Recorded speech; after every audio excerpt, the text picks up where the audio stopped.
I'm really glad today to have Dr. Rick Barron with us. Obviously well known in terms of medical expertise, and has brought great leadership to NextGen and all the things he's doing as Executive Vice Chancellor for Health here at the University of Missouri. So welcome, Rick. We're glad to have you with us today. Thanks, Marshall. Thanks for inviting me. So not only are you in this realm of leadership and leading a whole team and certainly a whole big enterprise here at the university, but you're also still a practicing physician. And tell me, why is that still important?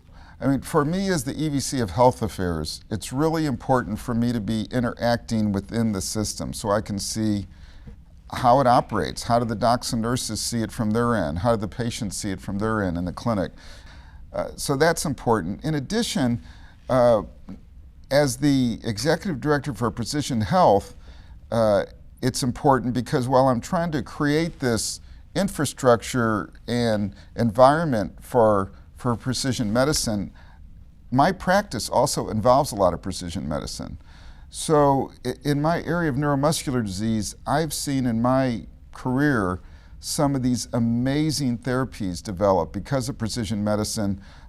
And you'd think it's science fiction, but you actually can. You actually can do this. And so these patients now are getting precision medicine therapy that changes the course of these severe diseases.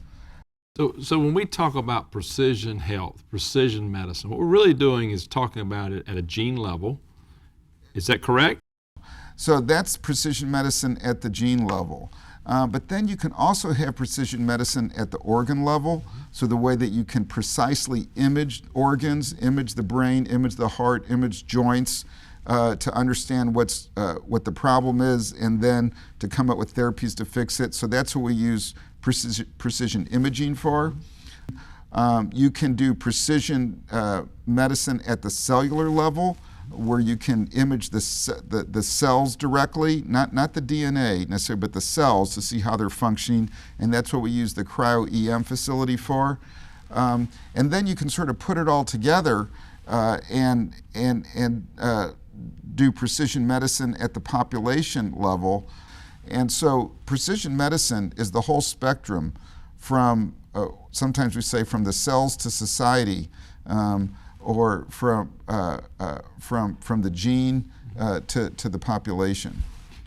So when we think about what makes NextGen, this idea, different, what's going to be something unique, or maybe some uniquenesses that we have that maybe some others don't have?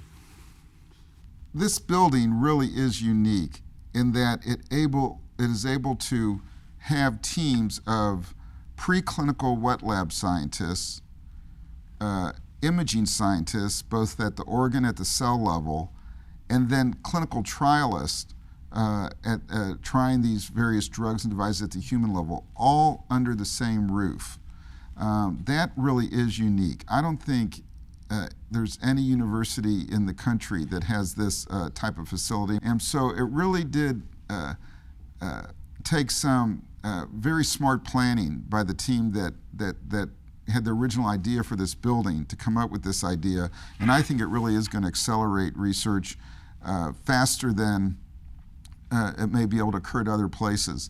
There's a number of things that are unique about the University of Missouri that I think will allow us to be very successful in NextGen Precision Health. Number one, we have this very tight alliance between MU Healthcare System and the School of Medicine, School of Nursing, School of Health Professions. In addition, beyond those three colleges at Mizzou, we have the veterinary school, we have the School of Engineering, we have schools in arts and sciences such as psychology and chemistry. An amazing amount of talent right here on this campus. And we, in NextGen Precision Health Initiative, not the building, but the initiative, are coming up with ways to harness that talent both on this campus, and then in addition to harness the talent at UMKC, UMSL, and SNT, and the scientists there that all become part of this NextGen Precision Health Initiative. I think that is really unique, and it's not just the power of the building, it's the power of our university infrastructure and our statewide access, and we haven't even begun to talk about extension yet. So when we think about research, what you're talking about, this is why we invest in research. Right. To really delve into these areas. I think we have found now over the last generation that you can accelerate that process by doubling down and investing in infrastructure that can house the scientists, that can put laboratory researchers next to clinical researchers, have them crosstalk about the problems that they're dealing with, and I'm convinced that that does accelerate the bench to bedside process, and that's what we're going to be doing in this building and throughout the NextGen initiative. So let's go right to where you just said, bench to bedside. And somebody out here thinking, okay, what does that mean? Walk me through that. So we have a large part of the building that is devoted to open laboratory space. So we are allowing groups of scientists who used to work in their own individual labs to work together. They have to work together because there's no walls. And it's been shown, over the last couple decades that other laboratories that do this really will catapult team science to the next level. Then in the innovation tower side of the building, we're building a clinical translational science unit.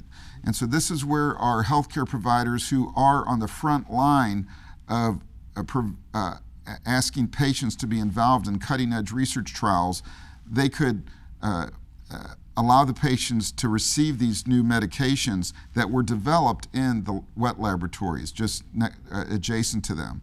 So that's where the idea can go from the bench laboratory to the bedside. We have a very a good system here at the University of Missouri to facilitate those the bridging of getting those ideas into patients first in human.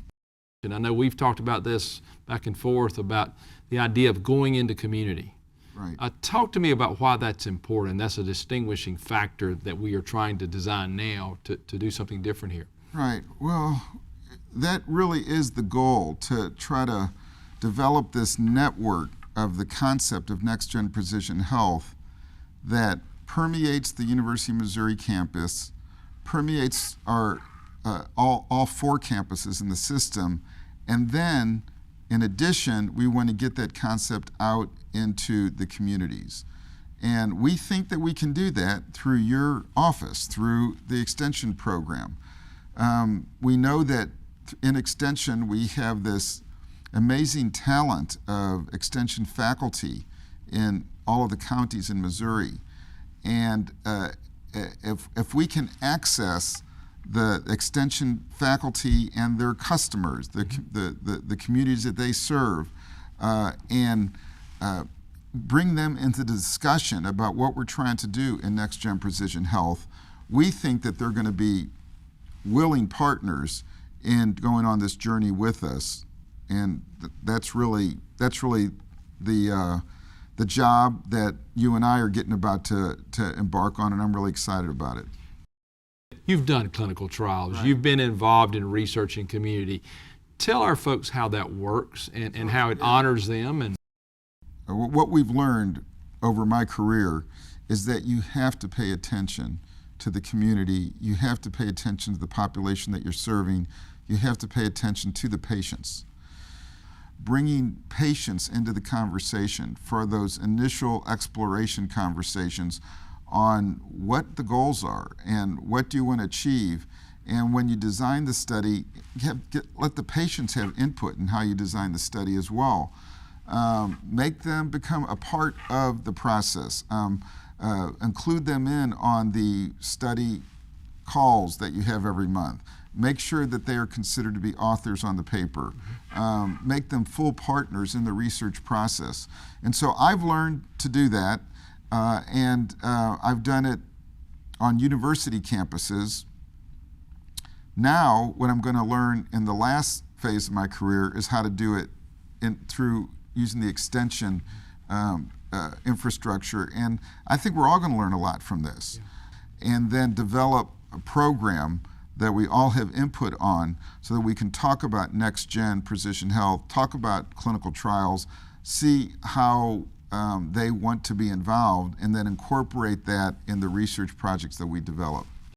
As I've listened to you talk, you've really drawn that out, that we're going to do it with community, because we're going to figure out a way to get those communities engaged so that NextGen is not just for Mid-Missouri and just for a campus, but it's for all Missourians and beyond. Right. And, you know, not only as one of the lead spokespeople do I have to get that message out, I also have to make sure that my research partners on this campus and the other campuses get it too, and they understand it. So, that I mean, it is a learning process. It's a learning process to understand that research is a two-way conversation. You know, it's interesting to me, at least from where I sit, that quite frankly, we are among the first, if not the first, to do this. It's surprising to me that someone hasn't tried this before, but that's good. So we are going to start this and make it work.